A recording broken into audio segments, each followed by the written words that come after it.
advice. You never know if it could change your life. Take a chance, you're neither wrong or right. You never know if you don't roll them dice. You better roll them dice. You never know if it'll change your life. Rob, this is Dungeon Master of None. That's right. And wow, that was a very, very powerful start. You caught me off guard. Right. I'm Rob. Sorry. You can't. It's all downhill from here because it's a mailbag episode of Dungeon Master of None. That's right. Matt's wearing a really cool shirt. I got distracted by it. I hadn't noticed what it's a Fear and Loathing shirt. It's got bats on it, the big sunglasses. Anyway, I'm bringing my best self, my A game, to this mailbag episode. B game.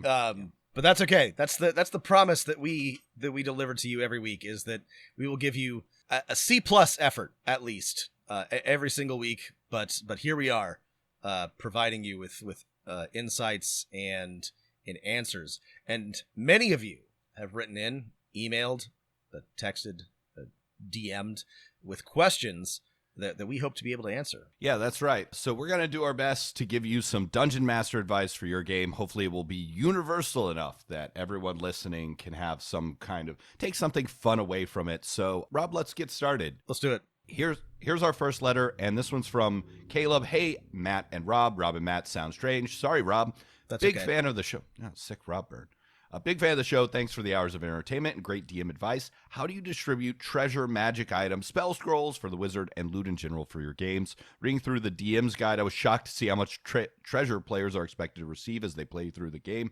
What are players supposed to do with all that gold? How do you distribute magic items to players? I enjoy random treasure tables, but my players also like magic item shops. So, scattershot questions. Here's a summary. How do you award treasure and gold? How much treasure and gold do you award to your players? How do you give players gold? What can they do with it?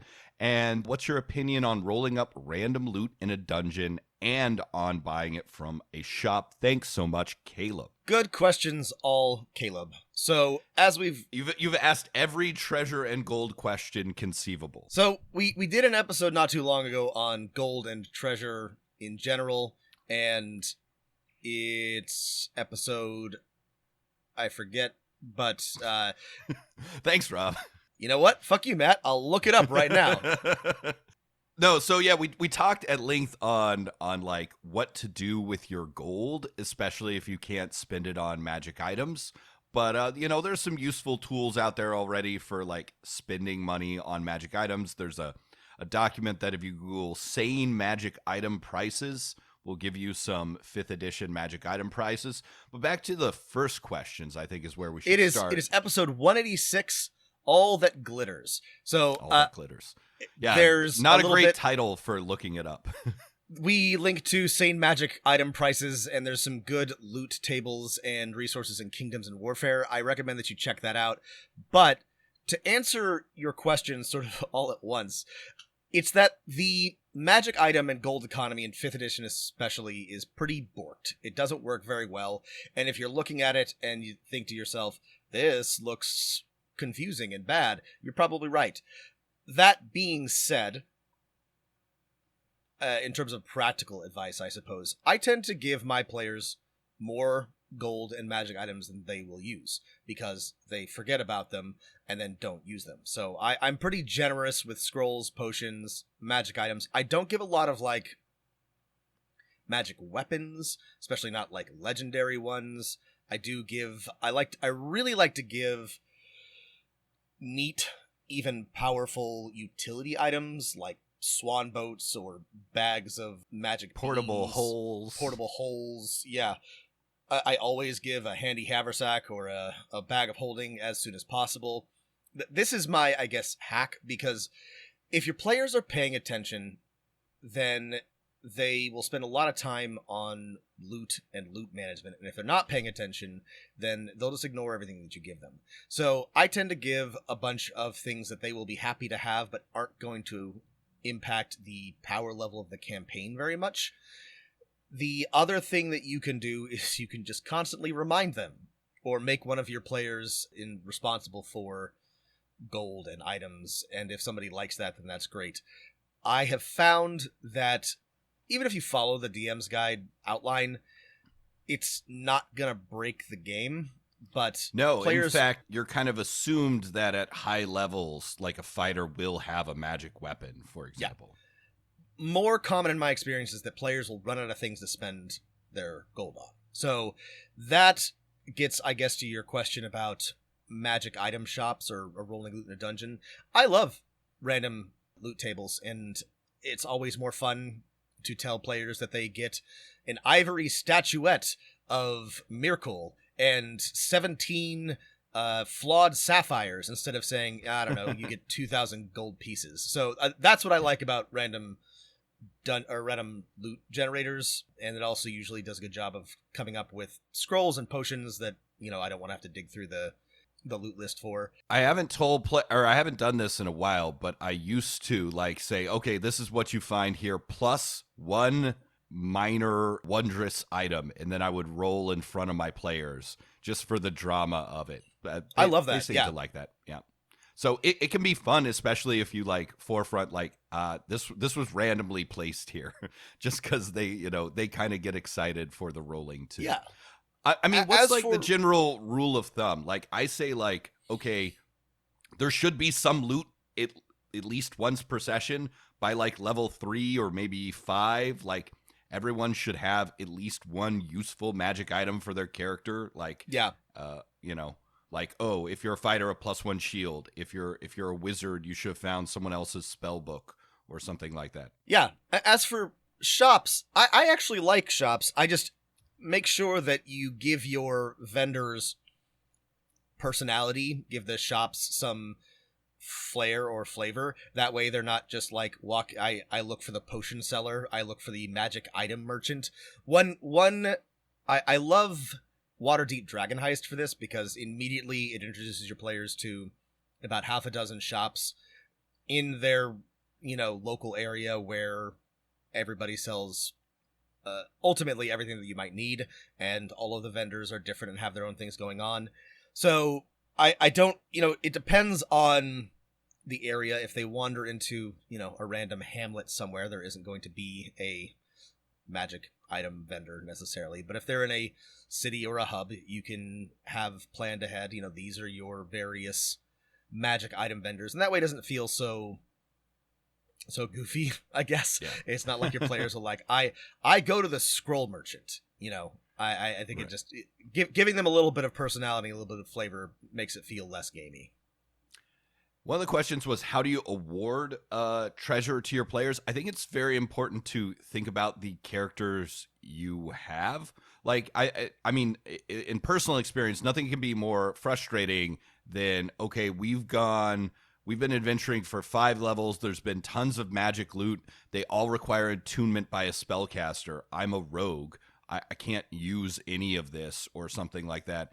Or like, I'm a fighter. I can't use any of this. I've also had the opposite happen. It's like the only thing that has been dropped so far is magic weapons and armor. I'm a wizard. Like, think about your players, and okay, they may distribute it differently than you had planned, but if you put in an item that would be useful for every player every couple sessions, people will be happy. Yeah, to be clear, don't lean purely on random generation, because then you might end up with a hoard full of magical swords and nothing for your wizard, or vice versa. So I always put my thumb on the scale just a little bit to make sure that everybody gets something cool. But, over time, usually everybody ends up with something that they want. Again, you should just give more rather than less. Your players are... It's a lot harder to overpowered with magic items in 5th edition. Yeah. Attunement, slots, limit all of this, This is where the sane magic item prices list comes in handy. Things like Instant Fortress are hugely annoying and disruptive, even though they're technically not very expensive or not very rare. But outside of a few exceptions like that, generally everything you give your players is not going to derail your campaign. I think a lot of people's first reaction to the DMG list is like, whoa, that's a lot of magic items. I usually give one every like 4 sessions or something like that.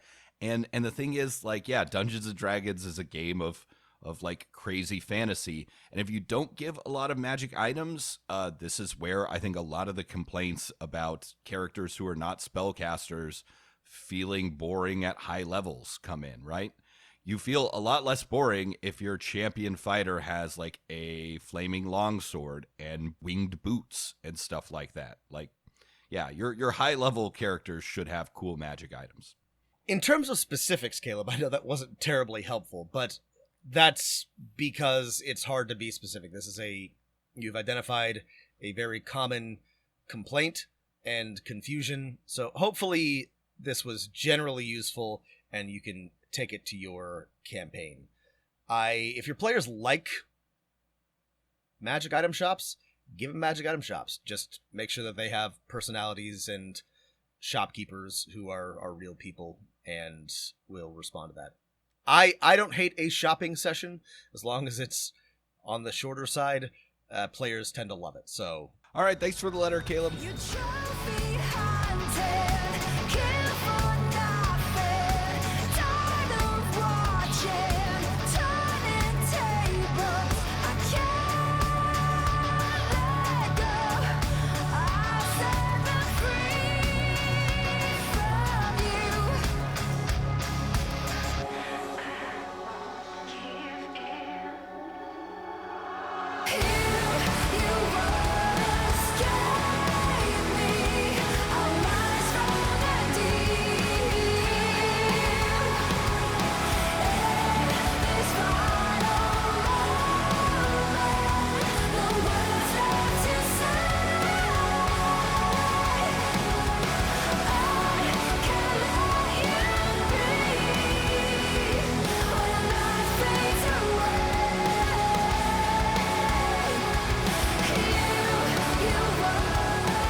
Good afternoon. Good afternoon, Peter. Starting with the obligatory I love your show, long-time listener, first-time contactor, and all that jazz. I recently listened to episode 224 with Sally Tamarkin, and I was floored by the wealth of knowledge Sally contributed, particularly with the experience as a sensitivity reader. Since I don't have the budget to hire a sensitivity reader for my home game, I was hoping you could fill that role in an upcoming campaign. We'll do our best. The setup. I am stealing an idea Keith Baker suggested on his podcast, Manifest Zone. It takes place in the Kubara region of Eberron, a pseudo-Wild West with magic, where players will loot tombs for the magical equivalent of oil, i.e. dragon shards, while unwittingly causing the magical equivalent of global warming, i.e. releasing demon overlords. This is, I like this unsubtle metaphor. I dig it. It's all an incredibly ham-fisted way to explore the concept of greed, and I expect the players will lose interest to raise cattle or something. I'm glad you're prepared, because my players would also probably get distracted and start raising livestock or settling down. We can have our own ranch. I'll have a breed of horses and name them all. That's fine. Just have dinosaurs attack every once in a while. That's right. Along the way, I'm concerned about how to represent the Eberron depiction of lizard folk without stumbling into various harmful tropes. Eberron does a good job giving them some hidden depth, but I'm worried that they jump out of the jungle hissing at the party in an incomprehensible language the party will be too busy cringing to notice that. Or worse, the party will gleefully slaughter the inhuman monsters and be overcome with guilt and or feel forced into doing a genocide after the fact. Are there any harmful tropes I should make sure to avoid, or better yet, a resource you can recommend that shows me harmful tropes in advance and how to avoid them? How might you approach a culture like lizard folk in a game? Thanks a lot for all the help over the years, and keep rolling them dice, Peter. Okay, Peter. So you're absolutely right. Like, there's a potential for some harmful tropes here. You're also like explicitly doing a campaign that is in some ways drawing on themes of the Western United States, especially like the mini gold rushes that happened, or silver rushes in the US, but with magic things instead of just pure gold. I think I would start with like specifically 4th edition, actually, because and you don't actually have to like buy a 4th edition book, but 4th edition turns the lizard folk of Kubara into like a multi-species, many different factioned civilization with not just lizard folk, but dragonborn, lizard folk, kobolds, troglodytes, right? And they're in many, many different clans. So, like, make lots of specific clans that aren't just like one species. I think that's a quick and easy start that will help you. You also, I mean, I think you're also already doing a good job in that you're thinking about this.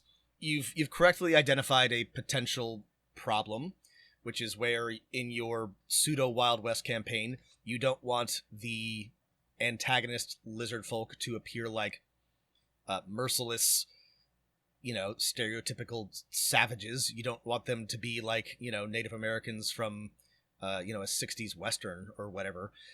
But as long as you don't, I mean, what Matt described is a great suggestion, but just be conscientious in your descriptions. Don't put your lizard folk in headdresses. Don't have them don't have them paint themselves with Aztec style markings. Like, give them some, separate them from the sort of harmful tropes that you would expect to see in a more colonialist, more Wild West type campaign that wasn't concerned about that, and give them some depth of character. If you're worried about your players, have lots of individual like named NPCs. Yes. Like have them meet some lizard folk who live in Dragonborn or whatever, who live in town, some who live in fortified cities, some who don't. And then make sure there are lots of different factions, right? Because some lizard folk groups, right, are cultists of the overlords / global warming right, and want it to happen. And others are the sworn defenders of like keeping that from happening. And then probably others are neutral in the whole thing. Yeah, I mean, don't have your first encounter with them be them leaping out of the jungle and hissing at them. Yeah, have your players encounter them in a neutral situation and see them interacting with other people or trading or doing just ordinary stuff so that they don't immediately associate them with horrible jungle dwelling monsters. Exactly. I mean, you've already approached this in a very thoughtful way, so I think you're going to be fine, but just avoid. You can have them still fill an interesting role and still be antagonists, or many of them, like Matt mentioned, some of them are cultists of the demon overlords, without having all lizard folk be an evil chaos race that need to be exterminated, genocided. And having the multiple lizard associated species be part of a confederation, troglodytes, dragonkin, that sort of thing. That's a great suggestion from Matt. That's a great way to give the impression of a confederation of united tribes and clans rather than just a horrible horde living in the jungle. The way I see Kubara in Eberron is it's like, because of a bunch of historical events that we don't have to get into right now in Eberron, like Kubara is kind of like the rest of Eberron, where in the rest of Eberron you have humans, elves, dwarves, and halflings and goblins like living together in cities. In Kubara, it's these like reptilian species.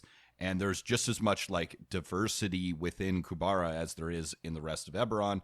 And you want to like, I don't know, try and play to that, right? And, easy steps, have lots of named NPCs among those people that the players meet. And the way I also read Keith Baker's blog on running his game like this.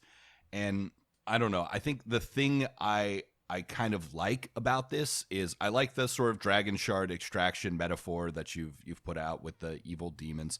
But I think the way I would run it is like the lizard folk species, including like dragonborn and kobolds, have like been fighting their own like centuries long conflict over this. And the humanoid species that have entered this are just kind of stepping into that conflict. And both sides are trying to get these crazy prospectors kind of working for them. And I think that makes it kind of interesting and allows your players to navigate. Actually, maybe they do want to ally with the cultists so they can make profit. Or maybe they're like, oh, actually, we're going to ally with these like paladin lizard folks who are keeping the demon in. So I would set up as like this conflict has been going on and the humanoids are new. They're the new piece on the board. And that's setting a lot of things in motion. Yeah. you have an opportunity here because Kubara is so interesting and because lizard folk are non-humanoid, unique species to really get weird and different with it. And that, I think, makes it easier than in other situations to avoid certain harmful tropes. So I think you're off to a good start. Thanks for writing, Peter.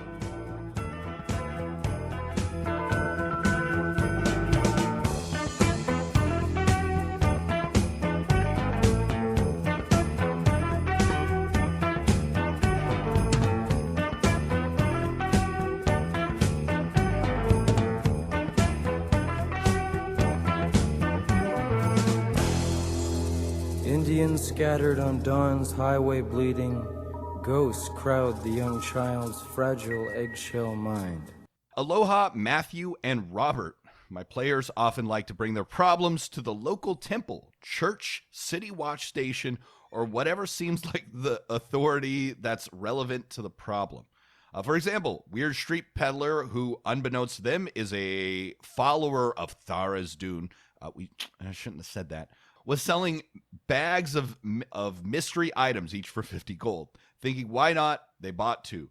One turned out to be a bag of holding, and the other contained a shadow demon. Not wanting the latter bag, they decided to go to the Temple of Corellian to see if they would take it off their hands. The temple has a Ghostbusters-like containment unit.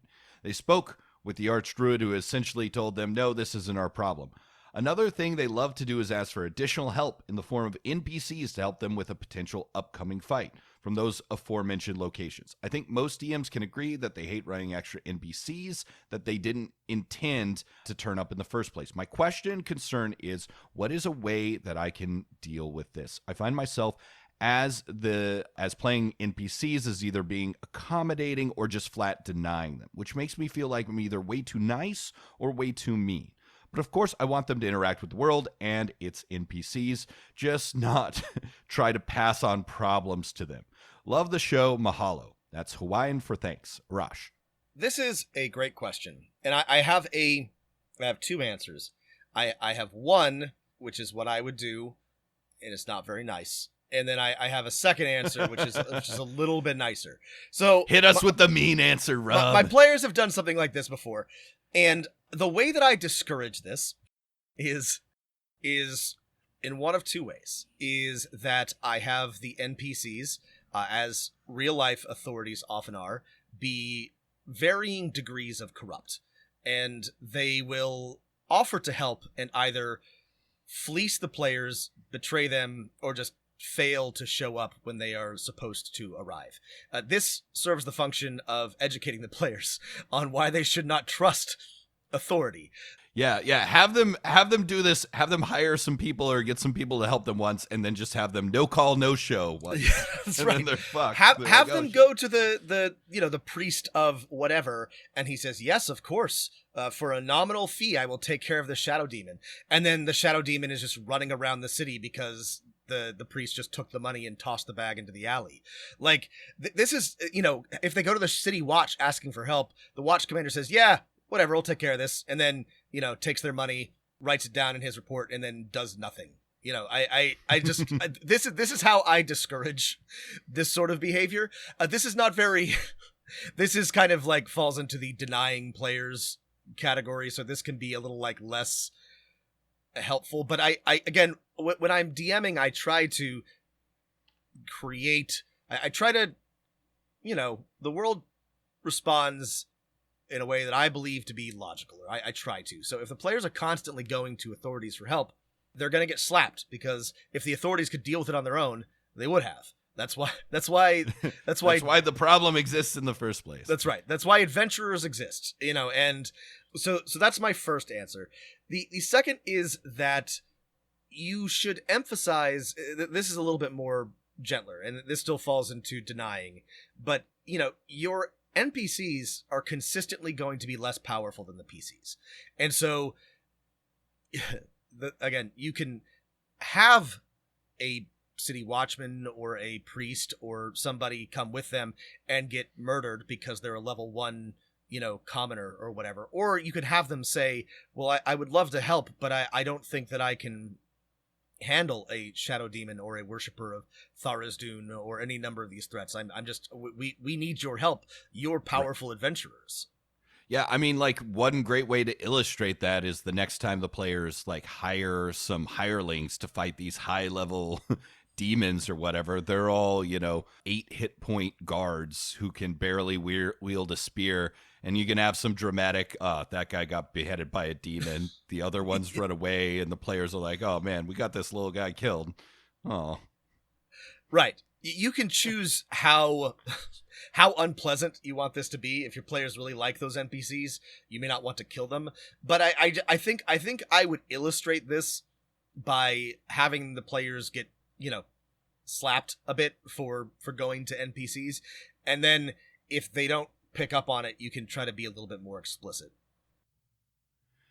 Yeah, I mean, there is it does suck because it's like the horror movie trope of like, well, why don't they just call the fire department or the feds or something, and right, and then it's like, well, okay, no one will listen to them or something like that. But of course, that is not the most interesting way to tell a story.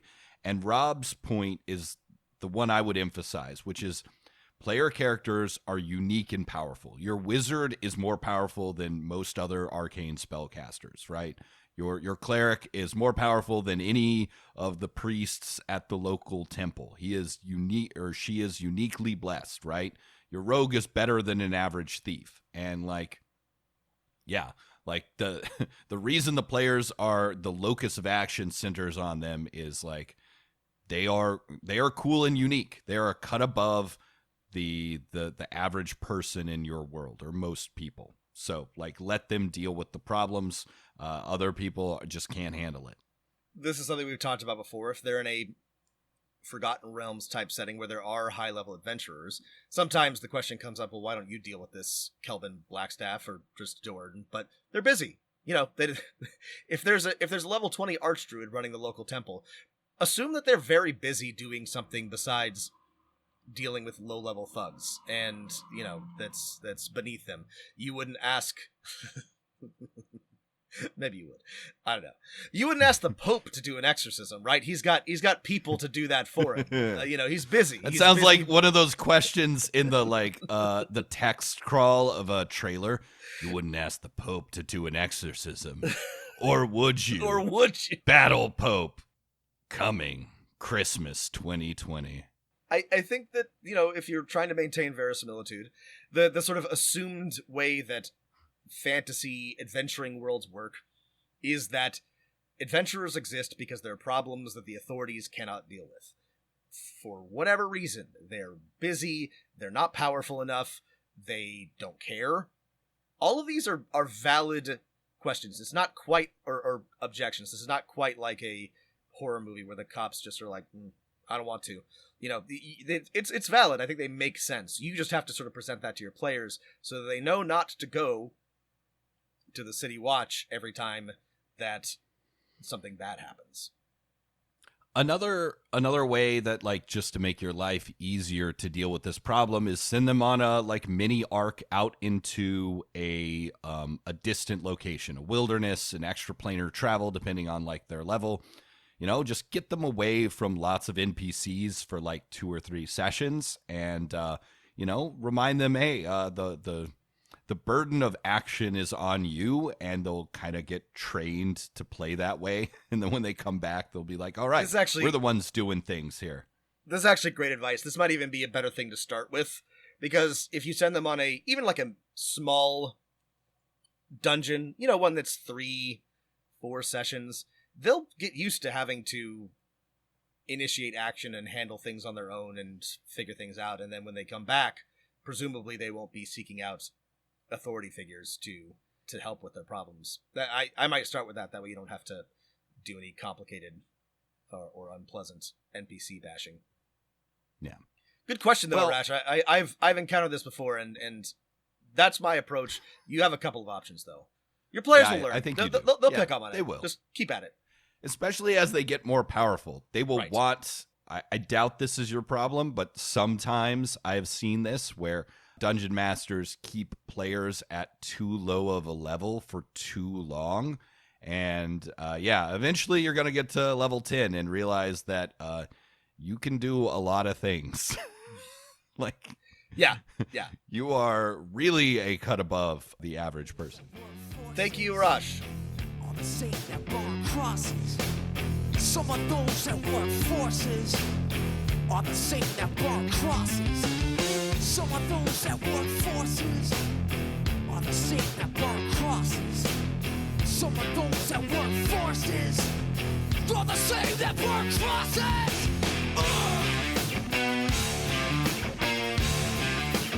Killing in the name of.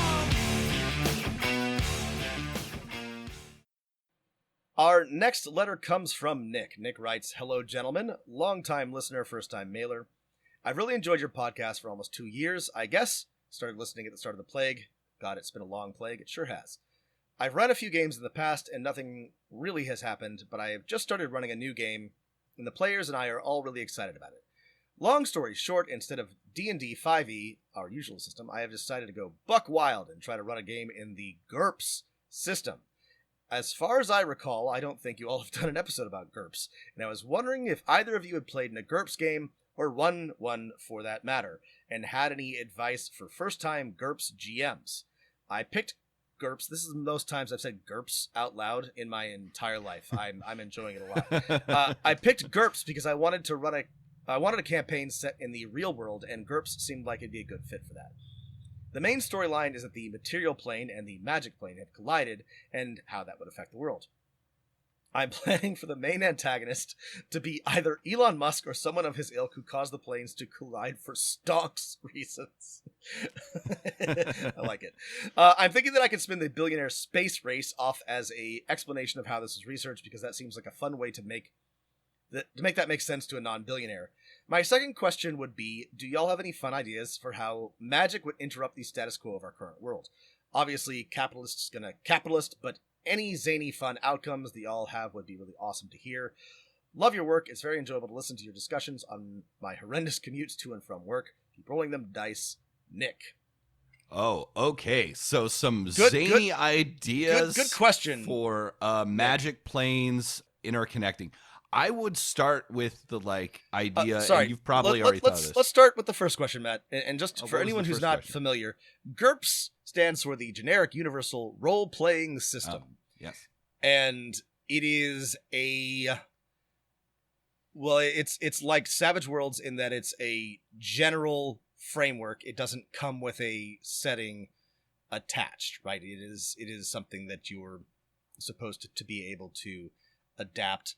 And God, it's been around forever. It's been around since the 80s. Matt, what do we think about GURPS? I don't have anything useful to say about GURPS because I haven't ever played GURPS. I know it is a very, I think as you just said, simulationist game. It is got detailed rules, but they're all pretty straightforward. I believe doesn't it use the percentile system?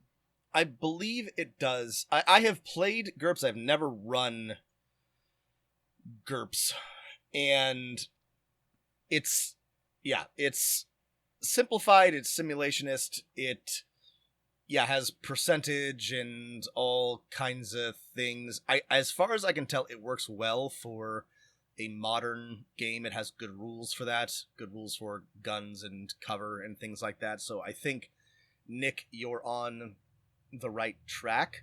GURPS is cool because, like all RPGs that have been around for 40 years, it has a lot of resources, so you should be able to find something to put your game together. But yeah, like Matt, I don't have a lot to add to this.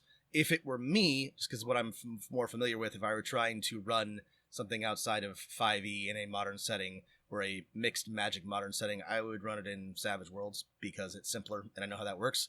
But it has the sort of the same use case as GURPS, so go for it. Again, I have not played GURPS or run GURPS or read any GURPS books in a long time, so I have no useful advice. But on the second question, I have some ideas.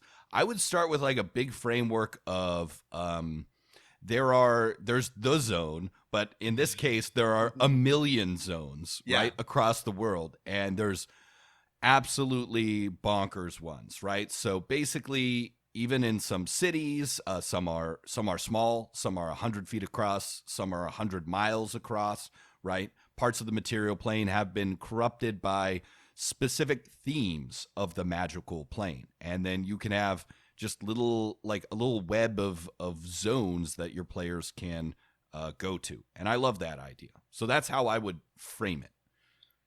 I think you're also right that capitalists are gonna capitalist. There's about a gajillion directions that you can go with this. A very simple one, if you don't want to get deep into world building or trying to map out, systems, is, what is the world always needs energy. So magic or something magic related is a powerful energy source. And so Elon Musk or his billionaire counterparts, whatever, has discovered a magical source, or how to harness just straight up magical energy to create power. And this has made him or his peers fabulously wealthy, started a new gold rush, space race type industrial revolution. That's an easy, simple one.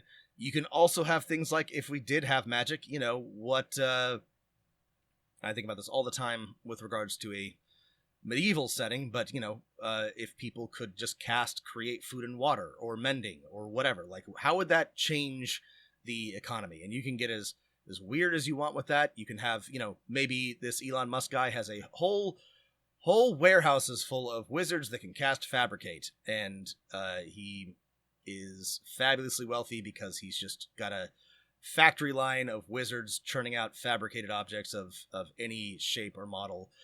There's all sorts of places that you could go with this. I think that the idea of a space race or a gold rush is a good idea.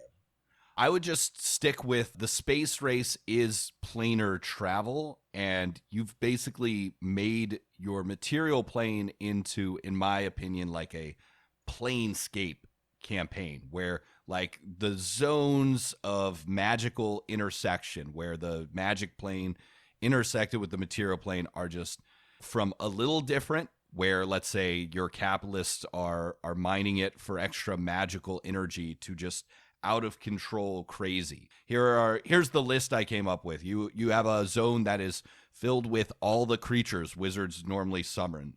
You have a zone where every single object, plant, tree, and creature are awakened and, like, covered with eyes and will talk to you. So, this part of the city, every chair is alive and stuff like that. It's a very dangerous place to enter. You have a zone where, like, gravity is reversed, so as the players travel there, they start getting lighter, and they have to figure out a way to make it across this zone. You have a zone where every person and creature was turned immortal, and they all now fight each other, like in Acheron in the other planes. You have a zone where they're like kaiju and giant beasts. You have a zone where everyone's now undead or ghosts or, like, spirits, like from the Ethereum. Just, I would say, mine all the crazy planes from, like, Planescape, and then imagine if one of those, like, defining traits of those planes took over a chunk of your material plane. Players are charged with, like, mapping things, or they're the only ones who can go into these dangerous places and get things for other people, or possibly stop Elon Musk or whatever.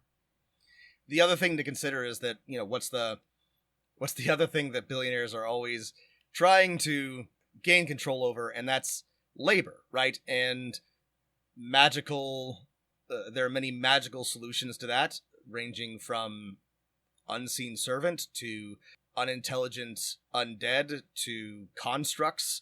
And so maybe it's as simple as keep all of Matt's ideas, but in addition to this, you can have sort of the Elon Musks or the billionaires are getting fabulously wealthy by having a workforce entirely made up of intelligent Modrons. zombies or of Modrons, right? And you can get real sinister with this. Yeah, Elon Musk has stolen the supreme contract from the area where the Modron planes, and so all the Modrons serve him. If you can get that contract back from him, they will stop immediately. And if you want to get real sinister with this, if it's a Planescape campaign, then maybe they discovered a plane of dubious, questionably sentient creatures that they've somehow enslaved into working for them. And, they get away with this because they are, it's real nerdy about like law, but like, Earth laws don't apply to whatever this new plane is, so they can just do slavery and no one can stop them. And I would enjoy sort of like legal machinations around horrible capitalists enslaving extraplanar creatures, but that may be more weird and nerdy than you want to get. But that is also a direction that you could go if you were also trying to make them really evil and inspire your players to just fuck their shit up, Shinra style. Yeah, maybe Elon Musk or one of the space capitalists or planar capitalists, planar race capitalists have slaved all of the angels that crash landed into the material plane. And so you have armies of solars and stuff working for them, and then opposing them is another set of planar creatures. The players have to navigate the two. That could be a lot of fun. Yeah, there's so many fun ideas from this. Okay, great questions. Nick, thanks for writing. Yeah, thanks, and good luck on your GURPS, Nick. Here is our next letter, and this one's from Jim. Hey, DMs. There's 2 questions. First question, I recently snagged a copy of the 4th edition Dungeon Master's Guide and discovered I adore the art inside. It's worth a spot on my shelf just for that. What legacy books do you love for their art and find worthy to be in a collection? Question the second, I always stash a level-appropriate random encounter in my back pocket I can throw at my PCs in case they curveball me and I don't know what to do next. What other quick and easy things do you recommend keeping in the quiver, 5-room dungeons, etc.? Thanks, Jim. This is a great question. Unfortunately, the answer is one that you've already found. I really like the art in a lot of the 4th edition books. There's some really unique things there, and whenever I find one, I only have a couple on my shelf, but especially because they had such a limited shelf life, it's more likely that I haven't seen it. So 4th edition is a good one to start with, to be honest. I think the 4th edition art is really cool. It's also interesting in that it's, I don't know if you agree with me, Rob, but like such a different style than is in all of the editions before and after. Like, one, it's a more unified style. Like, all of the dwarves have the same like cultural like stylings on their like clothing and stuff like that, and the same is true for all the elves. And I feel like the player characters depicted in the 4th edition art all look like a little more powerful. Like, their feet are very much like lifting off the ground, and like, yeah, they look like more epic heroes. Mm-hmm. Other editions, people look like kind of weird junkers that are, more murder hobo like, Yeah, that's a great point, Matt. And that's like one of the things that I like about it is that it's a distinct art style. I don't know that I like it better, but I really do like that it's different. It gives me ideas. Yeah. It's so funny that like 4th edition is complained or praised for being so different than the other editions. I think the same is true of its art, right? It's got kind of it's completely set apart for the most part from the other line of D&D stuff. What are some other, this is a good question though, because I love the Planescape books. Yeah. I forget the name of the artist, but they're all done by this one iconic artist.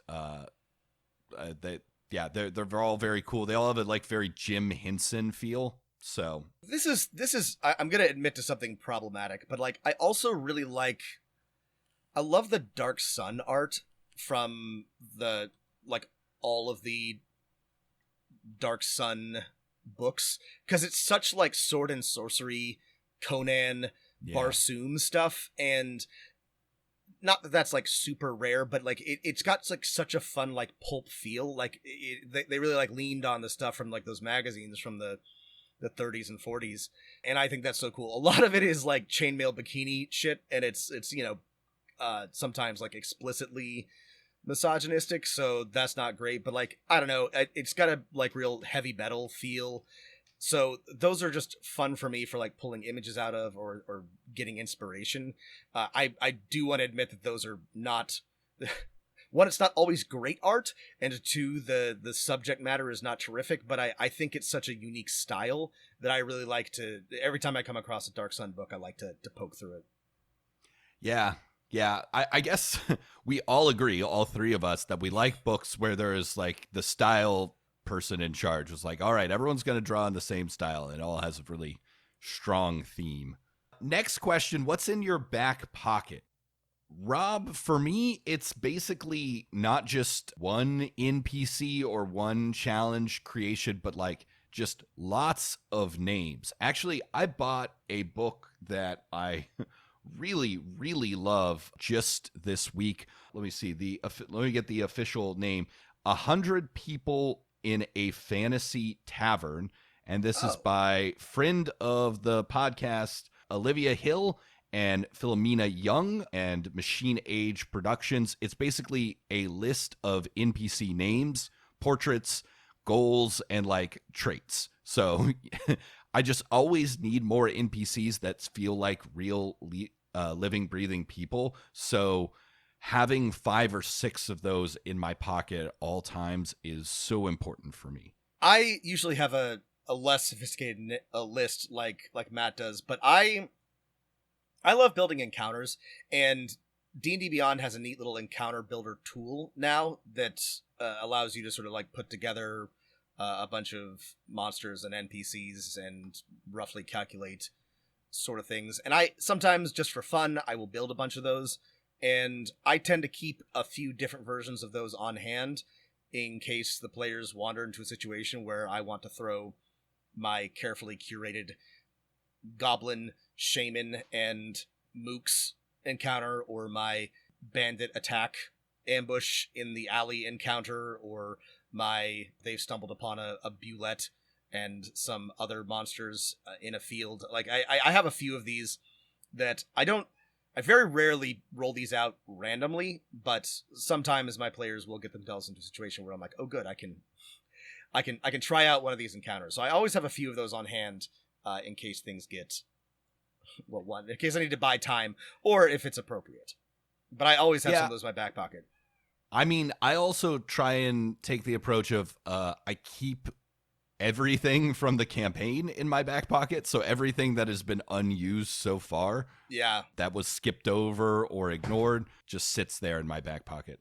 That's a good, I usually have NPCs or encounters or items or all three that I never had a chance to get to. And if I'm lucky, the players will give me an opportunity to use them later. Thank you so much for the questions, Jim. Hope that helps. All right. Our next one comes from Jesse. Jesse writes, "Hi, Matt and Rob. In episode 175, you accused J.K. Rowling of horrible world building for things like wizarding population inconsistencies, etc. I don't remember exactly what we said, but I stand by it. There's lots of dumb things about J.K. Rowling's world building, but let's get to the question. I'm not a Harry Potter superfan. Never read the books, never will, but I'm going to point out that decades after release, hundreds of millions of people know what their wizarding house is. You know what your wizarding house is. Real-life human children of OG fans know what their house is. This seems like a QED slam dunk on the assertion that Harry Potter has strong world building. The mailbag question then seems to be, what is more important in good world building, immersion or consistency? I'd argue that immersion is primary, and you've let yourself replicate the grognard abuses that menaced your formative years. Long-time listener, enjoy your thoughtful approach. This is a time where maybe your analytical bent has got you seeing all forest, no ents. Jesse. Jesse, I have to admit that you have hoisted us by our own petard. I think that you're right, and that we are grognards, and we don't write in the newspaper that we're owned, because we are owned. I think you're please mostly stop telling right. Everyone we're owned. It's I think you're mostly right. I do want to say a couple things, but this is a very good point.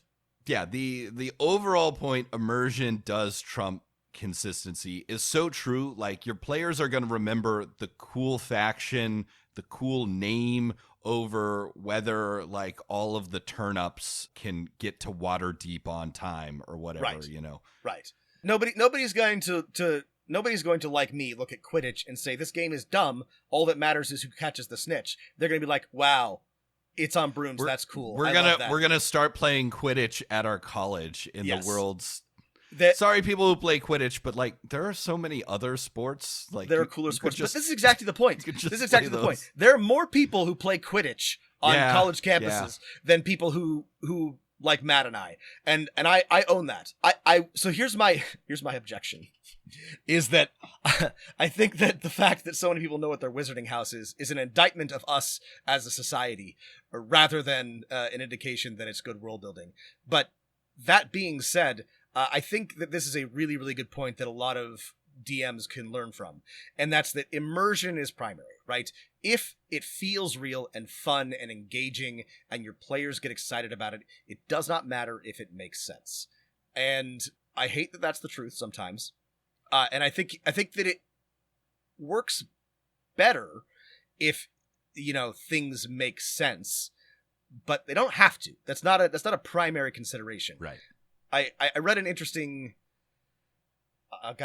literary article about world building recently that was pointing out that the purpose of world building is not to know how your goblins get their underwear laundered. It's to create a world in which you can tell your story, right? And even if a lot of that stuff is surface level, we all engage in world building and storytelling, right? Like even if you're writing a literary fiction novel that takes place in your hometown, you have done world building for your fictional characters to know, where they come from, what their backstory is, etc. But yeah, it is true that people like Matt and I are prone to falling victim to grognardism and focusing on whether or not something is logical or makes sense over whether or not it's fun and immersive and players can engage with it. Yeah. Or readers in this case. Absolutely. Just I guess it's the rule of cool applies to world building just as much as, small interactions at your table. I think your point that immersion trumps consistency is true. I would say that for role-playing games, however, immersion trumps consistency has more caveats than, let's say, for a novel or a movie. Right. Just because in a role-playing game, players are constantly poking at things, pushing at things, messing with things in a way that a story that's been written by one or just a couple authors is not. So, right. J.K. Rowling can control the narrative so that you never have to wonder how wizards took a shit until she decides to elucidate that in an interview later. Like right. that's a thing that you never have to really think about. What an awful person. Anyway, it's like in a movie, right? You can have players hide from someone who could obviously see them, and then the camera, because they're not in the shot of the camera, yes. Right? And in role-playing games, there's too much freedom for that. So right. I would say, again, you are right. We are owned, but you just have to be aware, sometimes you will need some consistency. And but the cool thing about like a fantasy game like Dungeons and Dragons or a high sci-fi game is you have so many, here's a magic thing that explains whatever the players actually got interested in, that you don't have to worry about it too much. Right. But yeah, this is a good point. And this is advice that we do give, like really do not get, unless you love doing it, do not let yourself, when you are world building or game designing or thinking about your world, get bogged down in the details too much, because it isn't as important as whether or not the world is immersive, and your players may never come across it. But Matt makes a good point that this does in role-playing games, it's a little different because your players will be able to poke at the edges of the world a little bit easier than in a movie or in a novel. But I still think it's correct to lean on the rule of cool and to remember that it's okay if everything doesn't make sense or isn't entirely consistent. It just has to stand up to surface level scrutiny, basically. Right. Yeah.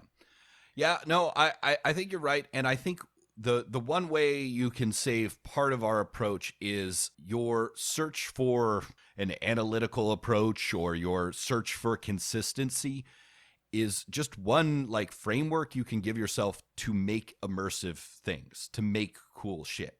If you're asking a question like, you know, how do the turnips get to Waterdeep?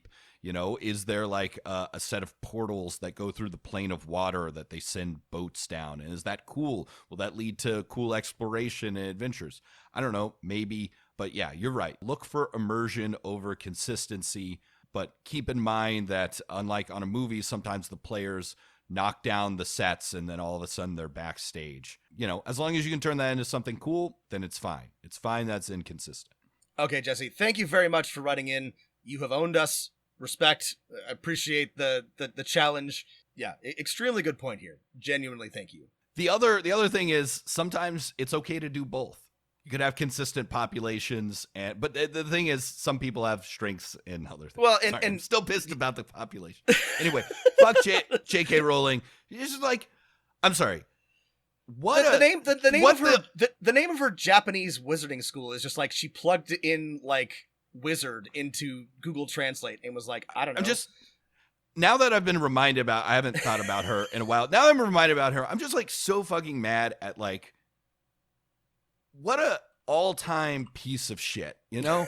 like people are really fucking suffering in at least this country and in a lot of places around the world, especially in her own stupid fucking island of Britain. And she's just like, I'm going to use my infinite influence and billions of dollars to just like fucking harass and make life miserable for trans kids and trans people and just fucking like there's like a million people like her and they all fucking suck. It makes me so fucking mad.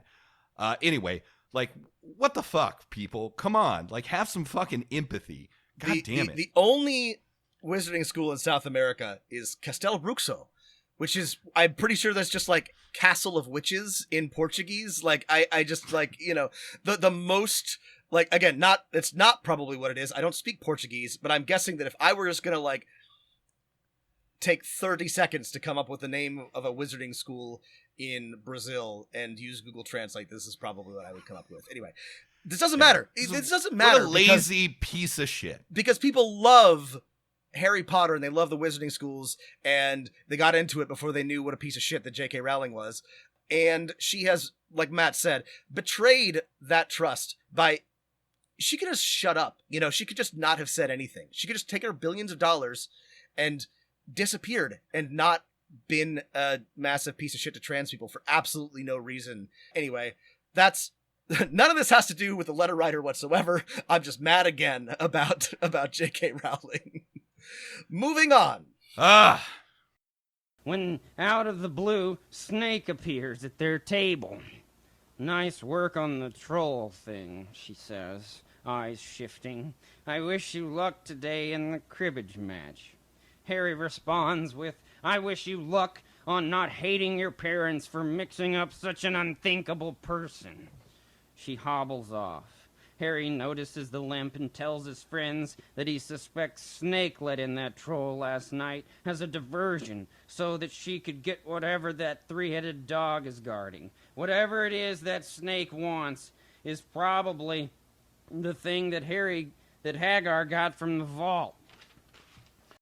One thing I want to say is we got a lot of great letters after Rob asked, do you want us to do more Pathfinder stuff? And everyone was like, yes, please. Please do some second edition Pathfinder Adventure Paths. Please do more Starfinder stuff. And please do more deep dives into setting books and rule books from third-party publishers. So I think that's something Rob and I can do. And thank you to the plethora. We love reading of adventure paths anyway, and I would love to revisit some of them, especially Paizo ones. So consider that something we're going to do because they're really good and there's a lot to learn from them. So thank you for your feedback. I appreciate that. This one's from Martin. Dear DMs, Matt and Rob, big fan of the show. Truly America's best historical materialist D&D podcast. No, but seriously, I love the show. I've listened to almost all the old episodes.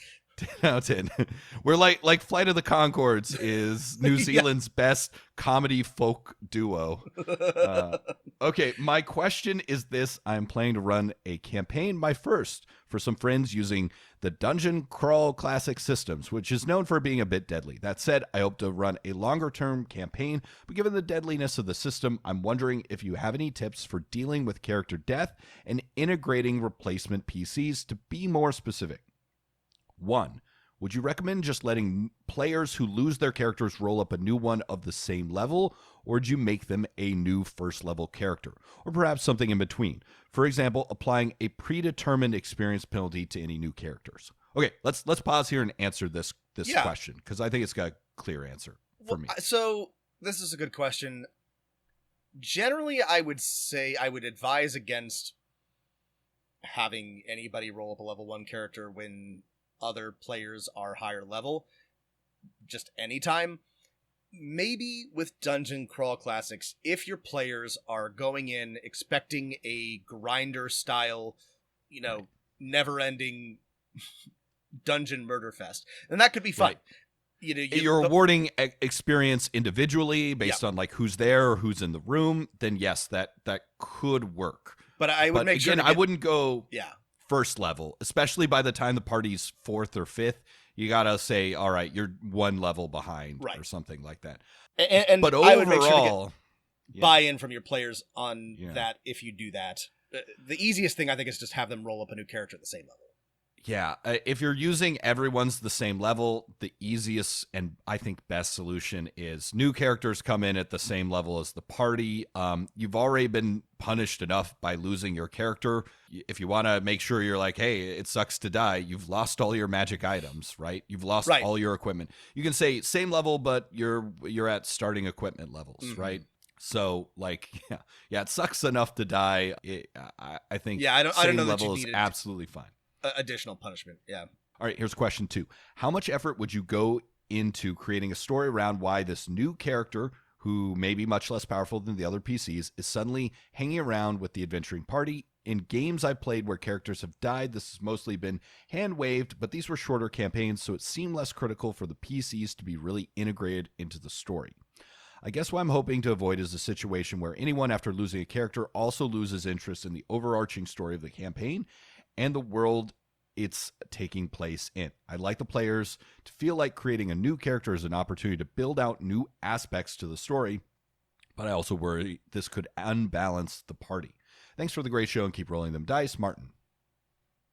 We talked about this a bit last episode, but in general, I would say that they should keep character creation relatively brief or background relatively brief, and create it in such a way that it makes sense for them to slot into an existing party. Without knowing more about your campaign, I can't give you specific advice about how to make it feel like they're a part of the ongoing story. That kind of has to be handled on a case-by-case basis, and it depends. Sometimes it's easy, sometimes it's not. It's tough. I think your easy go-to is when the player's making a new character, say, okay, of the factions we've encountered, of the players who are still alive, are there any that you feel like you have a strong connection or interest in? And then say, oh, yeah, the church that's sworn itself to killing these demons, I really like that. And you're like, okay, well, you could be from that. Or I would say, let the ball be in the player's court first. Be like, you get to make a new character. And as, kind of a loser's prize, since you lost your character, what's one like aspect of the story that you want to bring in, right? What's one, you want to be someone who was once a cultist of the cult the player characters have been following, and we can find you imprisoned in the next dungeon room or something like that. Ask the players, see if they have any ideas, and then and your other player characters are a resource here. You can be like, well, the player says, well, I've always wanted to make a dwarf. Well, you can say, hey, do you want to be the cousin of the dwarf that's already in the party? Perfect.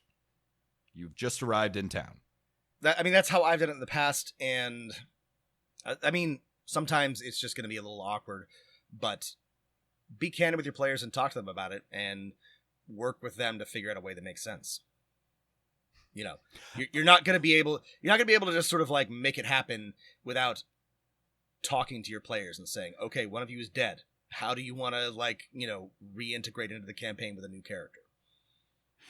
Here's one thing I did in a campaign not that long ago, I guess 2 years ago, is we had a mini session 0 after 2 player characters had died. And I said, okay, your party is really shorthanded. You're going back into town to hold a job fair. And the players were like really into this, and it allowed me to introduce some new NPCs. But each of the players who died made 2 NPCs, and the rest of not 2 NPCs. They made 2 PCs, and they presented them both to the party in like a job fair like question, and the party got to choose which of their PCs. Everyone was cool with this. They were like, "Yeah, I love rolling up PCs. Let's do this." So there's a fun idea. Have a job fair. Sorry, I just thought of something. Sorry, I apologize for going off the rails, but the previous question was so good. John Wick. John Wick doesn't make a fucking lick of sense. It has absolutely, like, the world building is just totally bonkers. There's like this huge network of assassins, and they've all got like there's nowhere near enough like people that need to be killed to like justify this like underground economy. Nobody cares. It does not matter. Everyone loves John Wick. It rules. The immersion is great. The rule of cool is 100%. Those fucking Cougarans that, yeah, it's just very cool. It doesn't, but that doesn't like irritate me the way that Harry Potter does. And like, maybe that's a personal problem, but like, I would use that as a confirmation of how you don't have to worry about consistency, but it also doesn't have to suck. And, you know, doesn't really seem to matter that nothing makes sense in John Wick, but like enough stuff kind of makes sense in Harry Potter that it does feel like it matters that a bunch of things don't. Again, it's the letter writer is right, and it's why John Wick is like a great movie. The sequels start to drag because you get into more of the insane, inconsistent stuff that doesn't make sense, and you just feel confused, and there's not as like strong of a like what's going on here. Like, I had no idea what was going on in John Wick 3. I was excited when Keanu Reeves shot someone with a muzzle loading flintlock pistol and like fought a guy on a horse in a motorcycle. But Halle Berry and her dogs were really cool. I don't remember. But I was like, I don't remember who Halle Berry was or why I know they she were was in there. Morocco, maybe, but I don't know why. Anyway. Yeah, so there we go, right? This is the problem with Rule of Cool as you continue playing. And it's fine, though. Your players will still love John Wick campaign. Anyway, back to Martin. Martin, I hope that's helpful. Thank you for writing. It really depends, but just work with your players, and also hopefully there won't be so many character deaths that this becomes an issue. Though the more you have, the easier it gets. So, you know, maybe the problem will solve itself. But I found that if your players are on board, the verisimilitude, you know, getting them to slot back into the campaign is not that difficult. But you gotta get your players ready for that ahead of time.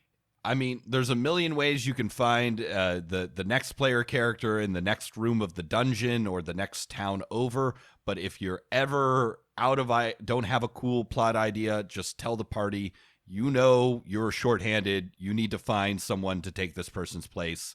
You go into town and ask around. And that's when you meet the perfect person for the job who just happens to be the new player character.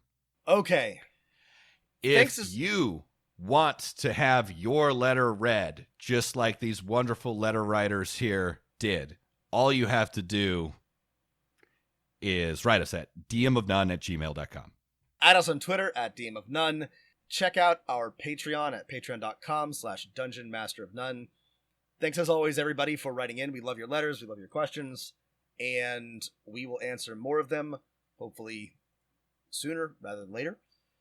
Thanks for listening. Stay healthy, stay safe, and keep rolling them dice.